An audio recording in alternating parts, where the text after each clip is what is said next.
guys, welcome back to Sip and Scream, the spookiest cocktail hour on YouTube, brought to you by Burton and Burton. Not Tim. That's right. We dive into the deepest corners of horror while sipping on some drinks. Tonight we're reviewing the movie Weapons, directed by Zach Cregger, and the drink inspired by the movie is called The Liquor Store.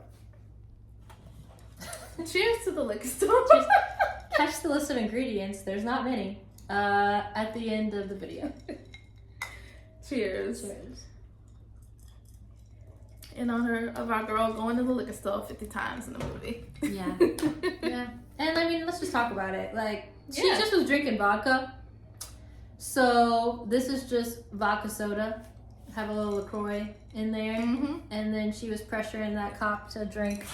And he just wanted to have Coke, so has some Coke on the side. That's it, y'all. Nice and easy. There you go. Does the job. All right, so Pattie, set us up. Okay, so check us out. Weapons, starring Julia Garner, our girl from Ozark, our girl Anna Delvey, our girl from Wolfman, rocking the same hairstyle, but this one she is giving. I liked her character. She's a school teacher whose students disappear from one day to the next. She comes to school, everything else is normal for everyone else, but her class is completely missing other than one boy. The movie explores what happens to the students, the backlash of the community that she gets from being judged and blamed when she is a victim. She spirals and pretty much just drinks herself into oblivion until she decides to try and figure out what happened to these kids. And so, yeah, without spoiling too much, we're gonna dive in. Let's dive in. So what pulled you in to Weapons? Well, there was a lot of hype around it, so I was really excited to go see it. Mm-hmm.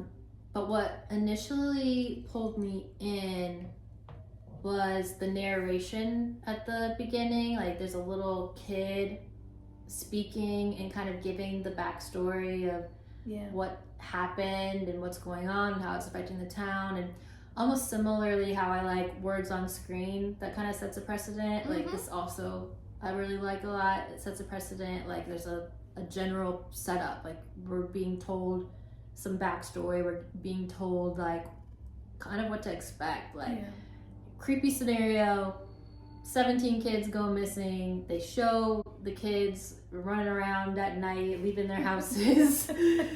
And with the creepy kids are creepy in general in horror movies. So like the little girl speaking and the kids running through the streets at night, I was pulled in immediately. Yeah. That's pretty good. I could say the same, so I'll say the next point that I was pulled in was what's Julia's name? I can't remember. Justine. Yeah, Justine. You know, as she's a school teacher, it's like that first night of her going home, and I'm thinking something's gonna happen in her house, because that first scene with the kids running, I immediately think something supernatural. So once she got in their house and she's like, you know, this pretty much lone survivor, it's giving the feeling that she's being watched. And they did a great job of, like, it was so still in that moment when she got home, she's getting her drink. I was like, somebody in that house. And immediately I was pulled in. And, you know, we know the car got vandalized from that point, but I was like, very early, just, it's about to go down already. Yeah. Great job. Like the pounding on the door. Yeah. I was like, she's dead meat. Yeah, and before she even goes home, when she's at the kind of parent teacher like conference or whatever it is, what do you call that? Like, I think so, or like assembly or something. There's a name for town it. hall. It's a PTA town hall. That's a better word. So they're at this town hall, and like she's getting up to speak in front of all these people, and she looks terrified. She looks like really meek, and you know, she's going through it. Like, her students and people are blaming her, and she's just like the town pariah. And then like you hear a voice in the crowd, and I remember thinking immediately, like, that sounds like Thanos. And then sure enough, fast forward, sure enough, it is Josh Brolin, Thanos. It is Josh Brolin. But I recognized his voice, so I was like, that sounds a lot like Thanos. That's hilarious. But it was just funny that, like, he popped up. But I recognized his voice so well. Shout out to Josh Brolin. AKA Thanos, his biggest role yet. Yeah. Because, like, as he gets up in the crowd and is, like, yelling at her, it doesn't show his actual face. It's just, like, a peripheral, like, blur. Right. And you hear his voice, and, yeah, it's just like, that's Thanos. Like he's gonna snap. And then it's revealed in his head. But yeah, so that amused me. You know what? That's good. That's good. And then, yeah, you know, from there, before she goes to the house, like you mentioned, like she makes her first stop at the liquor store. First stop at the liquor store. Getting her vodka. It seemed very remnant of 2020 for me. I was like, I understand this, ma'am. Yeah. She's like grabbing one bottle. She's like, you know what? Make it two. Exactly. I was like, oof. I remember those days. That was pandemic for me. So I was like, okay, my girl's going through it. That was a good way to see. But I feel like it was also really clear that, like, it felt like she was a victim in this. You know, like you said, she looked very meek. Definitely like she was going through it. And so it was like, I never for a second thought it was her from the beginning. Yeah. They did a good job with that. Mm-hmm. Yeah, so clearly Justine is alone and doesn't have a lot of people to rely on in the town. However, she does have one of the other characters. They clearly have a past and a history. He is the cop with the cop mustache. Mm-hmm. And you know, they meet up at a bar. He's sober, tries to just get a Coke, and she convinces him to drink. They end up hooking up. Unbeknownst to the audience at that point in time, though, he's engaged to his boss's daughter, the sheriff's daughter. Yep. But hooks up with Justine. And then, next thing you know, Justine's getting clocked by the fiance at the liquor store. So a drama-filled subplot there. Yeah. Between old boy and Justine. Yeah. But yeah, that was interesting. And I like that because it does show that she doesn't have many people, many community. She is such an outcast. And I think that's why she also takes such a, like, you know, pinpoint focus into her one remaining student. I can't remember his name, but she doesn't really have a lot going on. So, and she's messy, clearly. Whose name are you trying to think of? The student that's surviving. Alex. Yeah. And so I think that's, you know, also why she's dreaming of the school. And that prompts her, you know, to then say, okay, well, let me focus in because I just got the shit beat out of me by the one friend I have who I'm also sleeping with, his fiance. Let me do something with my life and my time. Although she shouldn't be following her students to their homes and doing wellness checks on her own, I think that's when it starts to get a little bit eerier, and I feel like I start to get more information on the actual scare factor of the movie. So I like that. I like the way they showed that. The house with the newspaper on the windows and the parents just sitting, you know, I can't remember if she could see them through the window yet, but just, it's completely dark. And there's just a little boy going into this house.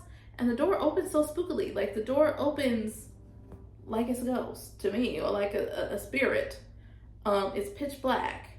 And I was like, that's crazy. I don't know. I just noticed that when he went in from school. It's just like the way that door opened. But yeah, so she shouldn't have been there. But I see why. She had absolutely nothing else going on. Yeah. And I mean, like, yeah, the other person that she kind of had and confided in and kind of was at least a little supportive towards her was the principal, who was basically telling her, like, yeah, nobody wants you here at school. You're teaching kids. Like, we're just going to have you go on leave until this investigation is figured out. And she's like, what else am I supposed to be doing?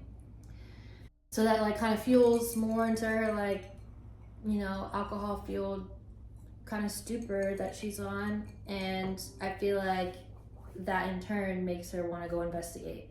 And she goes to Alex's house, and she's, like, trying to find out answers herself. And so her falling asleep in the car outside of his house was wild. Yes.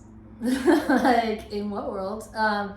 But on top of that, the scene where I thought it was Gladys at first, but it might have been the mom who comes into the car while she's asleep. Yeah. And you think she's about to get, like, stabbed, but, like, they just cut a piece of her hair. Yeah, it was the mom. But that was terrifying. That was really scary. They did a great job with that. Because she took her time. She walked through that second door. Just come right in, girl. I was like, oh, she's dead. She's dead. Yeah, but falling asleep outside someone's house at night with the doors unlocked. Your student's house. Wild. Girl, you're not painting a good picture for yourself. No. I will say she plays these characters great. Oh yeah, she's a phenomenal actress. Yes. I believe, like, the grunge. So that brings us into Archer's story, and that's when I realized, like, oh, we're getting a point of view type of movie. Chapters. So starting, chapters from beginning to end. And so we see Archer's journey. He's looking back over the security footage, and we're seeing kind of more detail of when and where the kids, or his son, leaves the house in the middle of the night. He goes to the sheriff. He doesn't think the police are doing enough, and so he's investigating on his own. And I think, I would do that too. As a parent, I'm like, what are y'all doing? You know, everybody got Ring cameras. Let's put this together. But I did think it was really, really creepy when he's having the dream of his son. And he's back at the house, and his son, he's like, where are you? Where are you? And creepy Agnes, no, I keep saying Agnes. Gladys. Creepy Gladys is in the son's bed, but we don't know it's Gladys yet. It's like, this clown lady is what I originally thought, like, who is that? And so I do think it's interesting that he saw her in his dream before he even knew anything. But that was a jump scare for me. That was a jump scare. Very scary. Yeah. I think in the theater I literally went, oh! Yeah, I mean, Archer, he's doing, like, way more investigating than the police are on his own. And, like, things that make a lot of sense. He's got the maps, and he's trying to figure out their trajectory and where they were, each of the kids were leaving, where they were heading to. It's like, why are the cops not doing this? This is, like, the biggest thing going on in town. Right. And y'all are figuring this out. Kids. And so he's going to other students that disappeared, their parents' houses, and trying to, like, get access to their cameras and see if he can make it all add up. And so he's on the hunt, on the journey, just really trying to find his son, and very invested. But he also thinks that Justine had something to do with it at this point in the movie. Like, he hates her. He's the one that wrote witch on her car. La Bruja. Stalking her a bit. Yeah, a bit aggressive, but at the same time, it's like, if I were to go missing, I want somebody like that on my team, because they would have what would have happened to those kids? And then we jump and we see Principal Marcus, and now he's meeting Gladys, and I'm like, okay, nothing's gonna save these kids, not even the police. Great. How are we gonna get out of this? But I like when in movies when we get to that point of like, okay, how are we gonna get out of this? And I don't necessarily see how it's gonna go. Like, I don't like in a movie where I'm like, I think I know where it's gonna go, and it goes that way. Because I'm like, then I can write this. Like, surprise me. So, yeah. Yeah. That's what made it really interesting, like the format and the chapters and telling different point of views and then kind of intermingling and picking up different places and circling back. We're trying to speak to it kind of chronologically here. Right. But, jumping into Principal Marcus's POV and meeting Gladys and being like, yeah, where's Alex's parents? And she has an excuse, and she gave the police an excuse, somehow brought, I think, the dad to the police station at the beginning of the movie. But, people are buying it. Right. And so she somehow smooths it over with Principal Marcus, and it was cool too to kind of see like Principal Marcus more to his story and more to his character, him interacting with his husband, their grocery shopping, they're in love, and then the scene where, because like Marcus is also like kind of onto her in a way and is like, okay, well, we're gonna do this, that, and the other, and Gladys is kind of freaking out, and so she shows up at his house and he's kind of like, oh, this is inappropriate, like, no. And then the husband, who's just like sweet and just like, what are you doing, like, let this woman to our home and let us give her a bowl of water. A bowl. She's like, I'm parched. I need a bowl of water, please. They're just like, okay. See, asking for that bowl of water and having a bowl cut bang, I don't trust you.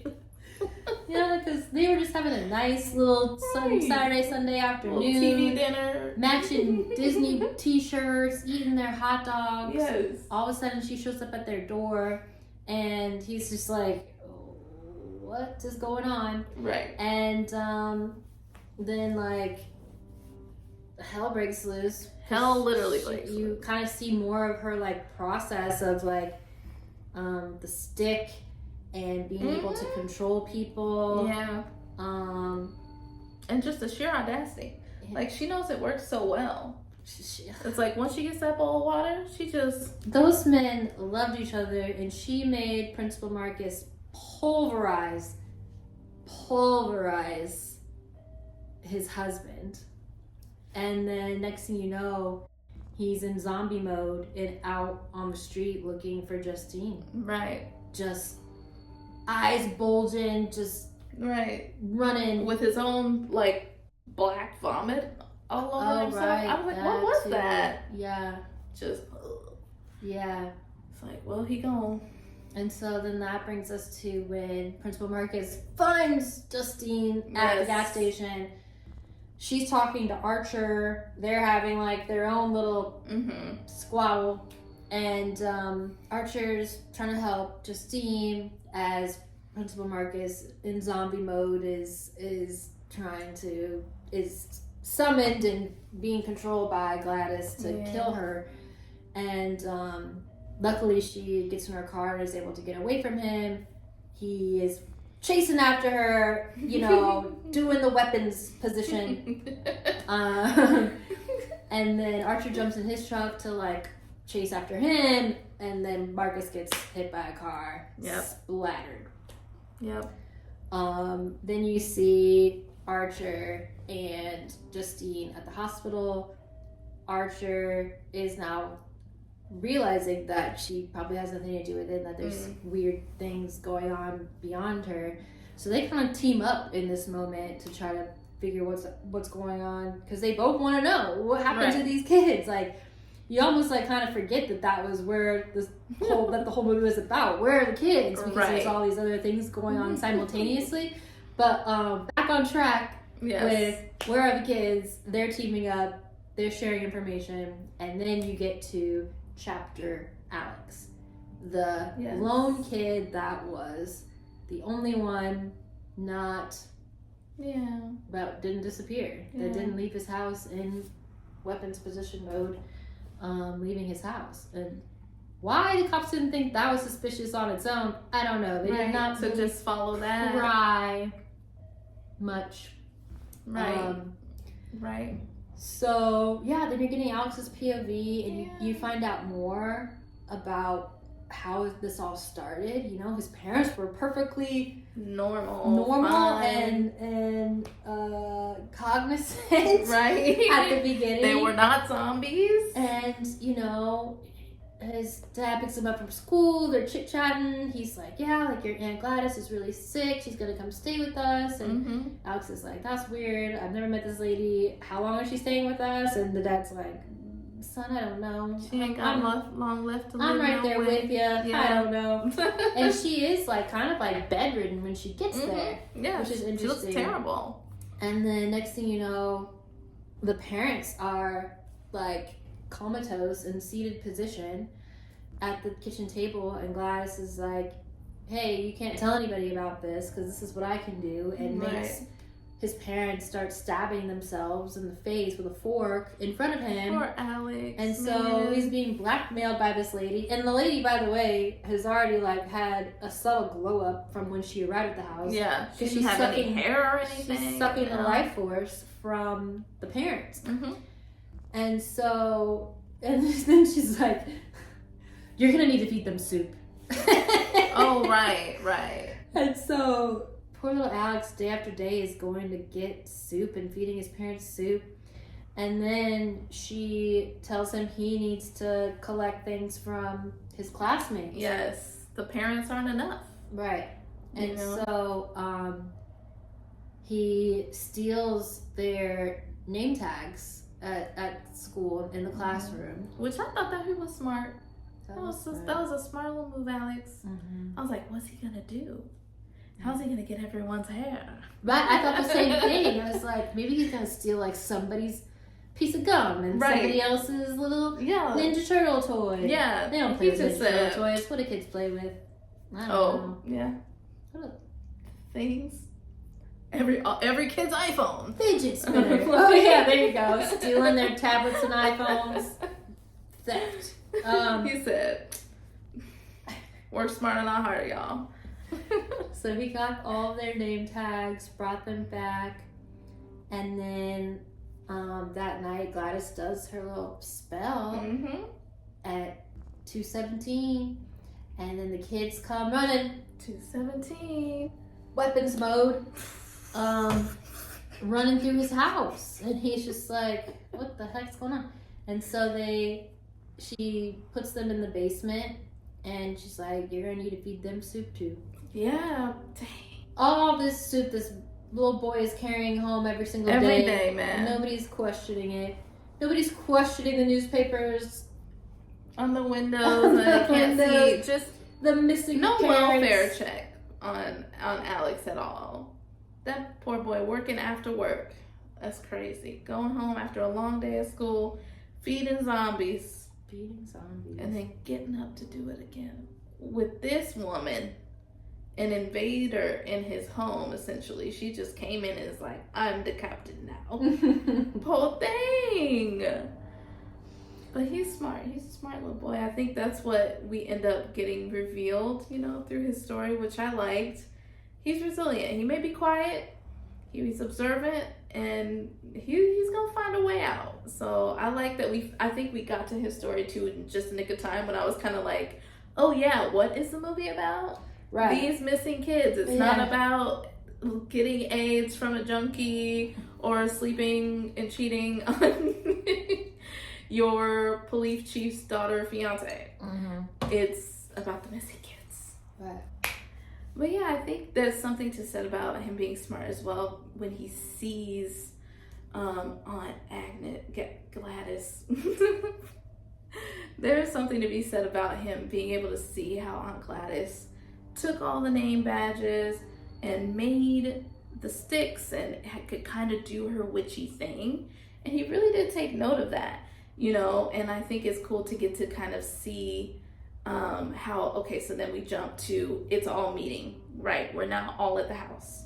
Justine and Archer are at the house, and this is when it all hits the fan. And I'm happy because I'm like, Alex, somebody gonna say that, baby. But yeah, okay, so what did you think after everyone got into the house? All this started going down. I mean, it was nice to kind of like see it all come full circle. Like we've seen the POVs from so many of the characters, and now here we are kind of at the climax, like, and we had more information how this began, how his parents got that way, how she got a hold of the kids. So it's all like building up to like this final act. So we're at the end. Justine and Archer pull up. They go into the house. Immediately, there's Paul and James. Gladys got them. Yep. They're possessed by her. Or she's controlling them, rather.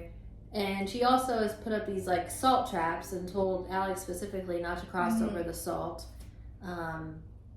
And so Justine and Archer are battling James and Officer Mustache Paul.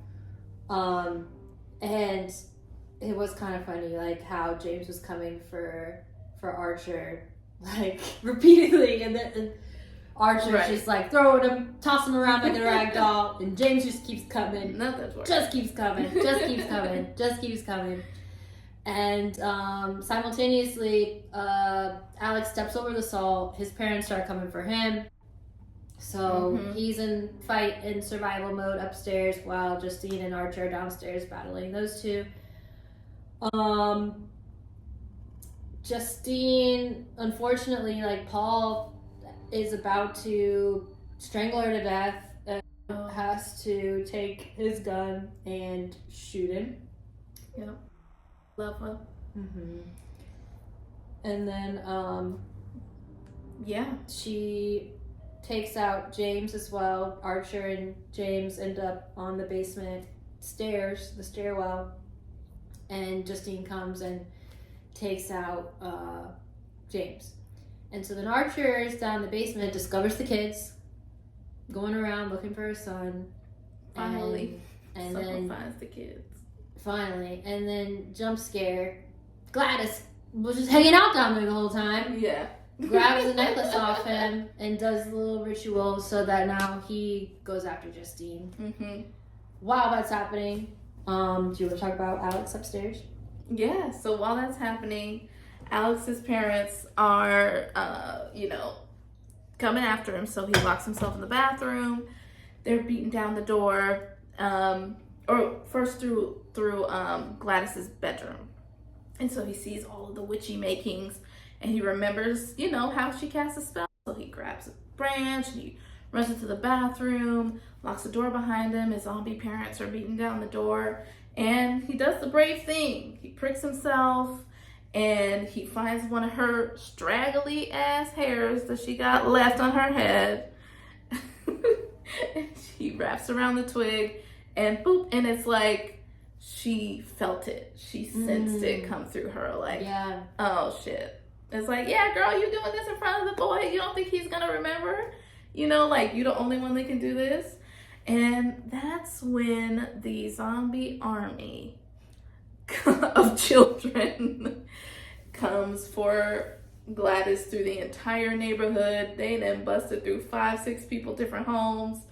The man with the lawnmower is all confused, looking at them, running from backyard to backyard. Just one old lady like, and then 50 kids like, behind her. It's hilarious. Those scenes were crazy. Them just jumping through windows and doors. Doing all the stunts. No stopping them. And I'll say Granny had a little stamina, man. She lasts a little bit. But in the end, they got her. Very graphic. We're not gonna show those clips. No.